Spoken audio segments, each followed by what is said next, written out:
Сәлем достар! Бүгін біз 3 стакана тортын пісіреміз. Бұл торт өте жеңіл дайындалады және көп нәрсені қажет етпейді. Видеоны соңына дейін қараңыздар.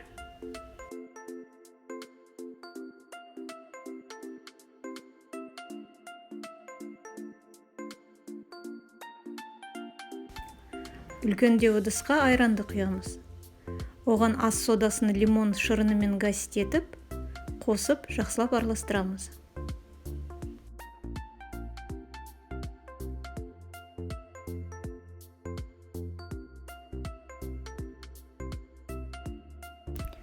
Енді жұмыртқа мен қантты араластырып, жақсылап соғамыз. Массамыз ағарып, қанты ерігенше дейін.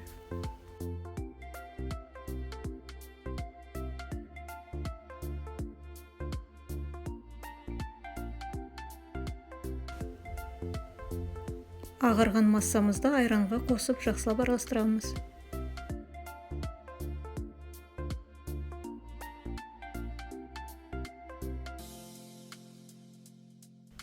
Енді елекке какаоны саламыз, үстіне ұнды қосып, електен өткізіп тұрып, ақырындап массамызға енгіземіз. Үнемі араластырып тұру керек, ішінде іртік қалмау үшін.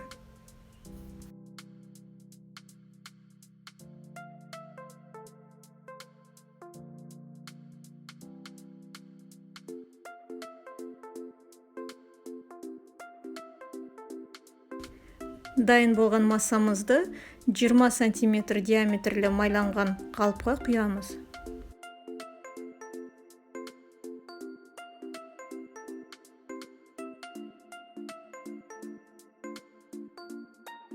Бисквитті духовкада 40-45 минут 170 градуста пісіреміз.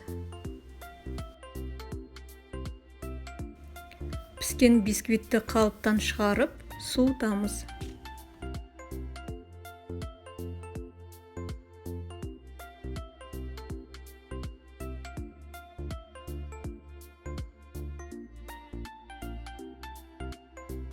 Суыған бисквитіміздің бетін кесіп, қалғанын 3-ке бөлеміз.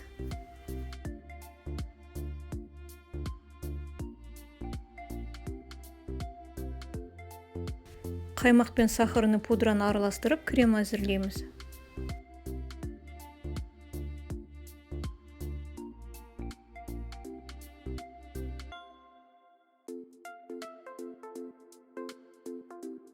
Енді тортымызды жинаймыз.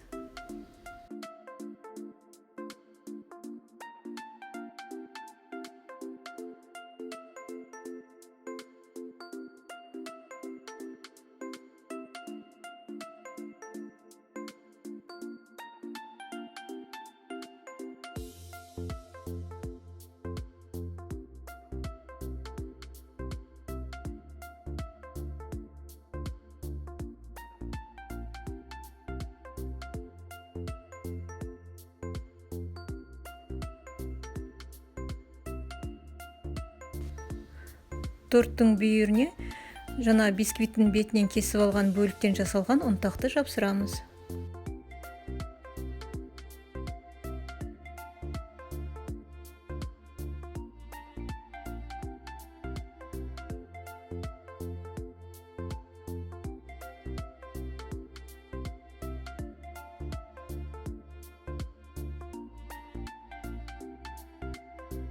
Торттың бетін өз қалауымыз бойынша әрлейміз.